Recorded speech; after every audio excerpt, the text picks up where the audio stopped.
السلام علیکم ویورز، امید ہے آپ سب باخیر و عافیت ہوں گے۔ اللہ پاک آپ سب کو مجھ سمیت اپنی حفظ و امان میں رکھے۔ سامعین اکرام، جیسا کہ آپ جانتے ہیں کہ 27 مارچ 2022 کو عمران خان صاحب نے قوم سے خطاب کیا۔ دیکھا جائے تو وہ قوم سے خطاب نہیں تھا، وہ اپنی پارٹی سے خطاب تھا، لیکن بقول عمران خان صاحب کے وہ قوم سے خطاب تھا۔ بہرحال مان لیتے ہیں۔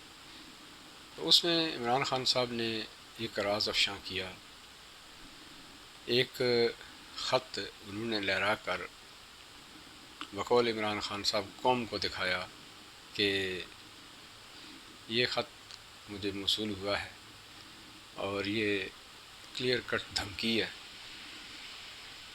اس کے اندر جو مندرجات ہیں وہ میں آپ کو نہیں بتا سکتا، گویا ایک نامکمل خط، نہ اوریجنیٹر کا پتہ، نہ ایڈریسی کنسرن کا پتہ، نہ سبجیکٹ کا پتہ، اور نہ باڈی آف دا لیٹر کا پتہ۔ یعنی ایک خط کے لیے یہ ضروری ہے کہ اس کے 4 حصے ہوتے ہیں۔ پہلا حصہ یہ کہ اوریجنیٹر، دوسرا ایڈریسی کنسرن، تیسرا اس کا ہوتا ہے جی سبجیکٹ، اور چوتھا اس کا ہوتا ہے جی باڈی آف دا لیٹر۔ لیکن یہ چاروں ہی چیزیں ہائیڈ کر دی گئی ہیں۔ چند مندرجات، چند سطور قوم کو بتا دی گئی، گویا ایک شک کی فضا جان بوجھ کر پیدا کی گئی۔ یہاں تک ہی نہیں ہوا، آپ دیکھیں کہ اول تو اس خط کو چودھری فواد صاحب جو ہیں، یا فواد چودھری کہہ لیں، اور اسد عمر صاحب جو ان کے بڑے ہونہار قسم کے منسٹر رہے ہیں، یہ فرماتے ہیں ایک پریس کانفرنس میں کہ اس خط کو چیف جسٹس آف پاکستان کو ہم بھیج رہے ہیں۔ اول تو اس خط کی ریسیونگ کا معاملہ ہی ابھی تک کلیئر نہیں ہے۔ پھر یہ کہ اس خط کو ہم بھیج رہے ہیں جی چیف جسٹس آف پاکستان کے پاس۔ معذرت کے ساتھ چیف جسٹس آف پاکستان کا اس سے کوئی کسی طرح کا تعلق نہیں بنتا۔ پھر فرماتے ہیں جی کہ یہ خط ہم نے تینوں آرمی چیفز کو بھی دکھا دیا ہے۔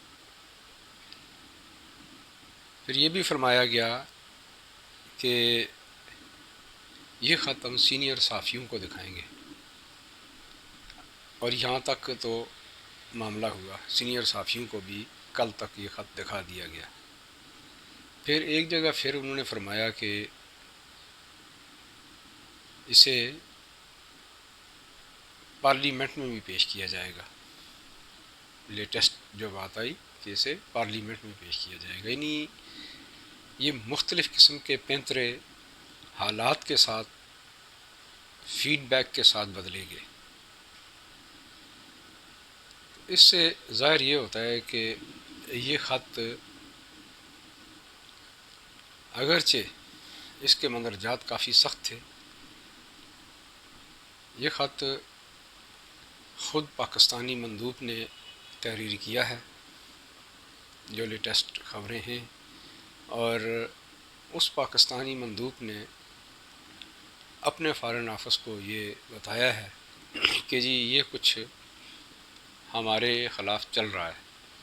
یہ ان کی ذمہ داری تھی جو انہوں نے نبھائی ہے، اور ایسے کئی خطوط ہوں گے، ایسی کئی تھریٹس ہوں گی جو آتی رہتی ہیں۔ یہ کوئی ڈائریکٹ وے میں کوئی تھریٹ نہیں تھی۔ جو اس کے اندر یہ ذکر کیا گیا ہے کہ عمران خان صاحب جو ہے وہ چونکہ آزاد خارجہ پالیسی کی طرف مائل ہیں، جو کہ ہمارے نزدیک ٹھیک نہیں ہے یا ہمارے مفادات کے لیے نقصان دہ ہے وغیرہ وغیرہ، تو اگر اسی ہی کو مان لیا جائے تو یہ بات کافی حد تک درست بھی ہے، اس لیے کہ ہم IMF کے مقروض ہیں، ورلڈ بینک کے اور یورپی یونین وغیرہ کے، اور اس کے اندر امریکہ کا بہت بڑا ہاتھ ہے اور یورپین کا ظاہر ہے وہ بھی ہے. تو گویا یہ آپ کہہ سکتے ہیں سی پیک بھی ہے اور معاملات بھی ہیں. جس کسی نے بھی یہ لکھا ہے، یعنی ہمارے مفادات اور ان کے احسانات ہم پر موجود ہیں. تو یقیناً جو لوگ احسانات کرتے ہیں تو وہ آنکھیں بھی دکھاتے ہیں. پھر سب سے بڑھ کر یہ کہ ہم اسٹریٹجک جو کہتے ہیں الائز ہیں، ان کے تعدی بھی ہیں ہم، ان کے کہاں جائیں گے؟ بچنے کا کوئی راستہ ہمارے پاس نہیں ہے. تو یہ تو ایک واجبی سی بات تھی، یہ ہونا تھا.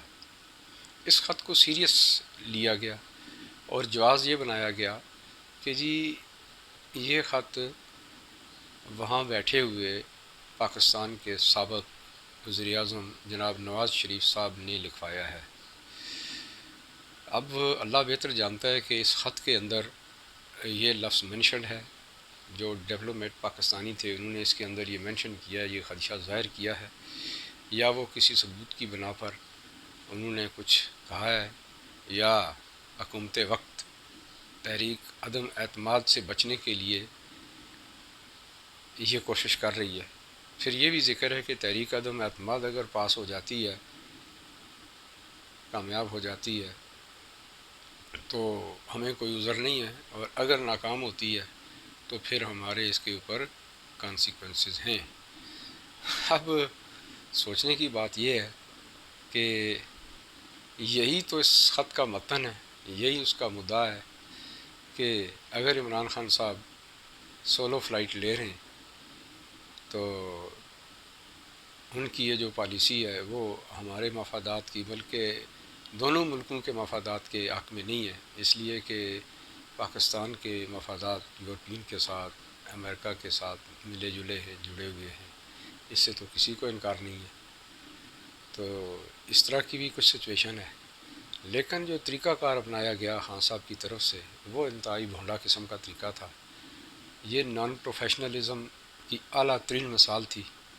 جس انداز سے اس خط کو پڑھا گیا، جس طریقے سے اس کے مندرجات تروڑ مروڑ کر یا آدھے یا نہ ہونے کے برابر لوگوں کو بتا کر ایک شرلی چھوڑی گئی، یہ ایک منجھے ہوئے سیاستدان یا تجربہ کار قسم کے شخص کے لیے یہ مناسب قسم کی چیزیں نہیں ہیں.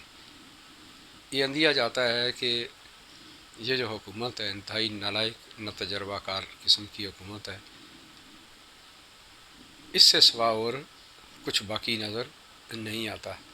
پھر یہ تو پسند اور ناپسند کا بھی وہاں ذکر ہے. خیر یہ جب کل یا پرسوں 2 دن بعد جب بھی یہ پارلیمنٹ کے سامنے آتا ہے تو دیکھتے ہیں کہ یہ اسی طرح جس طرح صحافیوں کو صرف لہرا کر خط دکھا دیا گیا اور مندرجات پڑھ کے سنا دیے گئے، وہ بھی کتنے تھے. تو اگر یہی کچھ ہوتا ہے تو پھر شک و شبہات اسی طرح قائم و دائم رہیں گے. اب ضرورت اس امر کی ہے کہ اس خط کو نیشنل سیکیورٹی کونسل یا نیشنل سیکیورٹی کمیٹی میں یا پارلیمانی سطح پہ جو کمیٹی ہے اس کے اندر پیش کیا جانا چاہیے، اور اس خط کی چھان بین ہونی چاہیے. اور اس میں جو بھی کردار ہے، کیونکہ یہ ملک کی سلامتی کے لیے بہت بڑا خطرہ ہے، اس لحاظ سے جو یہ سچویشن بنا دی گئی ہے کہ اس کو پوری پبلک میں خود عمران خان صاحب نے پبلش کروایا ہے. آفیشیل سیکرٹ ایکٹ کا اگر ہم ذکر کریں تو آفیشیل سیکرٹ ایکٹ ایک طرح اس معاملے میں لاگو ہوتا ہے اور ایک طرح نہیں ہوتا. دراصل آفیشیل سیکرٹ ایکٹ اپنے رازوں کو افشاں کرنے کے اوپر لگتا ہے. یہ جب کہ ملک کے اگینسٹ راز ہے، اس کو افشاں کرنا لازمی ہے، پبلک کرنا لازمی ہے، تاکہ ملک کے عوام اور ذمہ داران اس سے آگاہ رہیں. اس زمن میں اگر دیکھا جائے تو آفیشیل سیکرٹ ایکٹ کا اطلاق یہاں پر نہیں ہوتا. باقی رہ گئی بات سوالات کی، تو جیسا کہ میں نے کہا کہ کیا یہ مراسلہ ڈائریکٹ وے میں کسی حکومت نے، بار کی کسی حکومت نے اپنے فارن آفس کے ذریعے لکھا ہے، یا یہ کہ ہمارے فارن آفس کی طرف سے آیا؟ تو وہ تو بات کلیئر ہو گئی کہ ہمارے ڈپلومیٹ نے، کوئی نام بھی ان کا لیا جا رہا ہے، ان صاحب نے یہ تحریر فرمایا ہے، اور یہ اس کے اندر وہ جو میٹنگ تھی اس کے منٹس اور پلس کچھ اپنی طرف سے اسیسمنٹ جو ہے نا وہ پیش کی گئی ہے۔ یہاں تک تو بالکل کلیئر ہو گیا۔ پھر اس کے اوپر خیر بات کرنا اب بے مقصد ہے، کوئی اس کا مقصد باقی نہیں بچتا۔ یوں آپ یہ کہہ سکتے ہیں کہ یہ ایک شرلی تماشا تھا جو نا تجربہ کاری کی بیس پر کیا گیا اور جو بری طرح ناکام ہوا۔ اب اس کے کانسیکوینسز پبلش کر دینے کے بعد اتنے شدید ہو گئے ہیں کہ اس کے اوپر ایک مکمل طور پر انکوائری ہونی چاہیے، اور اس پورے معاملے میں جو ذمہ داران ہیں ان کے خلاف انتہائی سخت قسم کی تادیبی کارروائی کرنی چاہیے، تاکہ یہ غیر ذمہ دارانہ قسم کی گفتگو اور بیانات دینے سے گریز کیا جا سکے۔ یہ سلامتی معاملات ہوتے ہیں، قومی اور سلامتی معاملات ہوتے ہیں، بڑا حساس قسم کا یہ معاملہ ہوتا ہے، اور اس کو جو متعلقہ فورم ہے اس کے ذریعے ہی ڈیل کرنا چاہیے، جیسے ایک مہذب دنیا کے لوگ کرتے ہیں۔ یہ بچوں کا کھیل نہیں ہے کہ بات سنی، یا محلے کی عورتوں والی بات نہیں ہے کہ ایک نے سنی دوسری کو، دوسری نے سنی تیسری کو، یار تو نے آگے نہیں بتانا، میں تجھے بتا رہی ہوں۔ یہ جو رکھتے ہیں یہ کچھ مناسب نہیں ہے، کسی طرح بھی مناسب نہیں ہے۔ یہ جو کرنے والے ہوتے ہیں ان کی اصلیت کا اندازہ یہیں سے ہو جاتا ہے۔ اب بات کرتے ہیں تحریک عدم اعتماد کی۔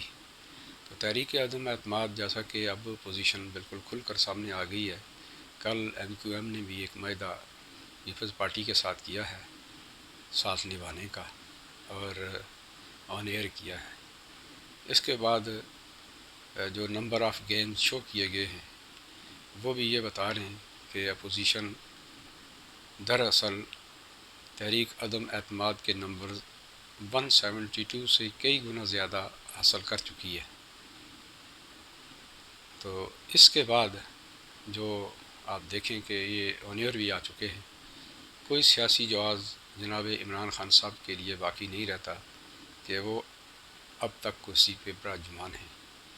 چاہیے تو یہ اخلاقی طور پر کہ انہیں مستعفی ہو جانا چاہیے۔ اس میں شاید ان کی سیاسی شہادت بھی ہو سکتی ہے، اور یہ ان کے فیور میں جا سکتی ہے۔ یہ بات بعد میں وہ یہ کلیم بھی کر سکتے ہیں کہ جی میرے ساتھ تو یہ معاملہ ہو گیا، اور اگر ضابطے کی کارروائی مکمل ہوتی ہے تو لازمی بات ہے جو صبح کی عمران خان صاحب کو ہوگی وہ صاف عیاں ہے۔ آخری گیند تک کھیلنے کی ضد بعض اوقات بڑی مشکل میں پھنسا دیتی ہے، لیکن بعض اوقات آخری گیند کھیلنے کی ضد کسی امید پر کی جاتی ہے۔ تو یہاں جو چھان بین کہہ لیں یا اب تک جو دیکھا گیا ہے، تو لگتا ہے کہ جناب عمران خان صاحب کے ہاتھ کچھ لگا ہے، یعنی کہیں سے کچھ امید کی کرن نظر انہیں آئی ہے، اور وہ رپورٹڈ جو بات ہے وہ یہ ہے کہ عمران خان صاحب کے لیے سیف فیس وے تلاش کیا جا رہا ہے۔ یہ ایک پلان ہے، اور سننے میں یہ آیا کہ جو نیوٹرل تھے وہ اب نیوٹرل نہیں رہے۔ یہ ان کی طرف سے ہے کہ سیف وے ان کو دیا جائے، اور وہ کچھ اس طرح کا ہے کہ اپوزیشن سے بات کی جائے اور انہیں یہ کہا جائے کہ ہم آپ کی ڈیمانڈ کے مطابق، جناب نواز شریف صاحب کی ڈیمانڈ کے مطابق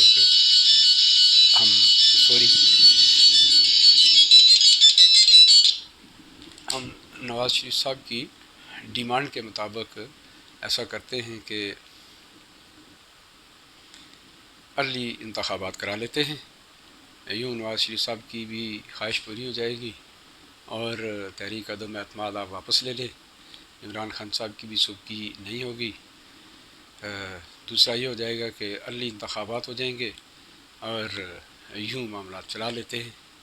یہ کوئی مناسب قسم کی اب بات نہیں رہی، یہ وقت اب گزر چکا۔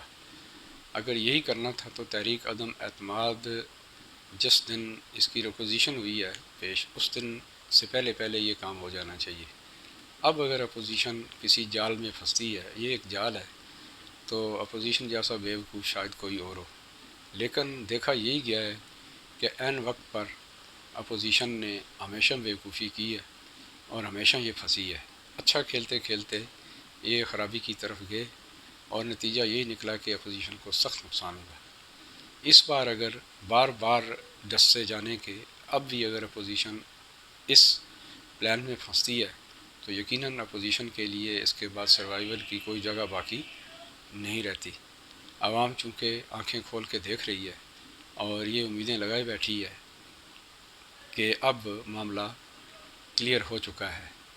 یہ کچھ اس وقت تک کی سچویشن ہے، دیکھتے ہیں کہ اپوزیشن اس جال میں پھنستی ہے یا بچ نکلتی ہے۔ اور جناب عمران خان صاحب جن کے خلاف تحریک عدم اعتماد پیش ہو چکی ہے، وہ سروائیو کر پاتے ہیں یا نہیں سروائیو کر پاتے۔ یہ دو بڑے سوالات ہیں اور اسی پر آگے کی سیاست بیس کرتی ہے۔ بہرحال دیکھتے ہیں کہ یہ اونٹ کس کروٹ بیٹھتا ہے۔ سامعین محترم اجازت دیجیے، اللہ نگہبان۔